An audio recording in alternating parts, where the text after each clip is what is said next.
अस्सलाम वालेकुम व्यूवर्स, इदारे न्यूज़ से मैं हूं आपकी होस्ट महा खान। जुनैद जमशेद को हमसे बिछड़े आज 4 बरस मुकम्मल हो चुके। आज ही के दिन 4 बरस कबल खैबर पख्तूनख्वा के इलाके हवेलिया में PIA की एक परवाज़ गिरकर तबाह हो गई, जिसमें 47 मुसाफिर मौजूद थे और वो सब के सब हलाक हो गए। उन्हीं में जुनैद जमशेद, जो कि एक मारूफ और मशहूर गुलकार और बाद में नातख्वां बने, वो भी उन्हीं में शामिल थे। यानी कि आज जुनैद जमशेद को हमसे बिछड़े पूरे 4 बरस मुकम्मल हो चुके हैं। तो आइए हम उनकी ज़िंदगी पर एक मुख्तसर सी नज़र डालते हैं। नर्म आवाज़ और मुलायम लहजे वाले जुनैद जमशेद की तमाम ज़िंदगी एक पड़ाव से दूसरे पड़ाव की जानिब सफ़र से इबारत रही। वो सफ़र जो कंसर्ट हॉल से शुरू होकर मुख्तलिफ मोड़ मुड़ता, कहीं यू टर्न लेता, कहीं रुकता पलटता, भला आखिर 7 दिसंबर को हवेलियाँ के करीब एक पहाड़ी पर हमेशा के लिए इंजाम पजीर हो गया। जुनैद जमशेद खुद कहते थे कि मैं फाइटर पायलट बनना चाहता था लेकिन बन नहीं सका, डॉक्टर बनना चाहता था नहीं बन सका, इंजीनियर बनना चाहता था नहीं बन सका, गुलकार नहीं बनना चाहता था लेकिन बन गया। जुनैद गुलकार बने और ऐसे गुलकार बने कि उनका मिली नगमा दिल दिल पाकिस्तान दुनिया का तीसरा मकबूल तरीन गीत करार पाया।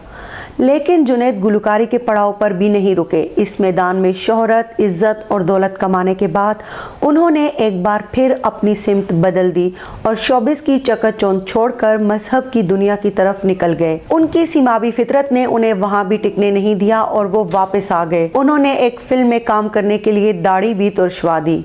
अलबत्ता उनकी वापसी मुख्तसर मुद्दत साबित हुई और एक बार फिर दीन की जानिब लौट गए। इसी दौरान उन्होंने J.Dot के नाम से मलबूसात का कारोबार भी शुरू किया, जो आज पाकिस्तान के नुमाया तरीन फैशन ब्रांड्स में से एक ब्रांड है। आज दिल दिल पाकिस्तान को मुल्क का दूसरा कौमी तराना समझा जाता है। इसकी मकबूलियत का मुंह बोलता सबूत यह है कि बॉलीवुड ने दिल दिल हिंदुस्तान के रूप में मक्खी पर मक्खी मारने में ज्यादा देर नहीं लगाई। जुनैद जमशेद गुलकारी की तरफ मंसूबाबंदी से नहीं आए थे।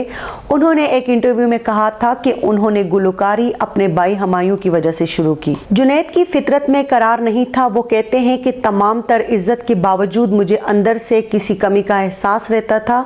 उनकी ये कमी तबलीगी जमात के मौलाना तारक जमील के हाथों पूरी हुई और जुनैद सब कुछ छोड़ छाड़ कर मजहब की जानिब माइल हो गए। अब जो जुनैद सामने आए तो सब उन्हें देखकर चौंक गए। चेहरे पर क्लीन शेव के बजाय स्याह दाढ़ी थी, तन पर जीन्स और शर्ट के बजाय कुर्ता और हाथों में गिटार के बजाय तस्बीह और मुंह पर रोमानवी गीतों के बजाय हमदोनात। उनके गुरु शुएब मंसूर ने उन्हें वापस लाने की बड़ी कोशिश की और इसमें किसी हद तक कामयाब भी हुए, लेकिन जुनैद का दिल अब ग्लैमर की दुनिया से औब चुका था। इस बात ने शुएब को इस कदर सीख पा किया कि उन्होंने इस मौजू को अपनी पहली फिल्म खुदा के लिए में भी छेड़ा। जुनैद की तमाम तवज्जो तबलीग की तरफ मबजूल हो चुकी थी।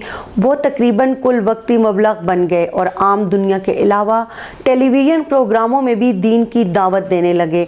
लेकिन चूंकि उनकी बुनियादी दीनी तरबियत नहीं थी, इसलिए बाज़ औक़ात उनसे चूक भी हो जाती थी। सन 2014 में हालात इस नहज पर पहुंचे कि एक प्रोग्राम में बहस करते करते उन्होंने कुछ ऐसे कलमात अदा कर दिए कि उनके खिलाफ तौहीन रिसालत का मुकदमा दर्ज किया गया। जुनैद ने माफ़ी तो मांगी, लेकिन मुल्क में मजहबी जज्बात उनके खिलाफ भड़क चुके थे, इसलिए उन्हें कुछ अरसे के लिए मुल्क से बाहर जाना पड़ा। जब वो वापस आए तब भी लोगों का गुस्सा ठंडा नहीं हुआ था। चुनाचा सन 2015 में एक ऐसी वीडियो सामने आई जिसमें चंद लोगों को इस्लामाबाद के हवाई अड्डे पर उन पर हाथ उठाते हुए देखा जा सकता था। मुल्क के लिबरल हलकों को जुनैद जमशेद के औरतों के बारे में तस्वुरात पर एतराज़ था, लेकिन बाज़ लोग उन्हें औरत मुखालिफ भी कहते थे। एक निजी टेलीविज़न को दिए गए इंटरव्यू में उन्होंने कहा था कि मेरी तमाम पाकिस्तानी मर्दों से दरख्वास्त है वो अपनी बीवियों को ड्राइविंग ना सिखाएं। मैंने भी अपनी बीवी को गाड़ी चलाना नहीं सिखाई। जी नाज़रीन, तो ये थी अब तक की तफसीलात। मज़ीद खबरों और वीडियोस को देखने के लिए हमारे चैनल को सब्सक्राइब करना मत भूलिएगा। वीडियो को लाइक, कमेंट और शेयर करना मत भूलिएगा। Stay tuned.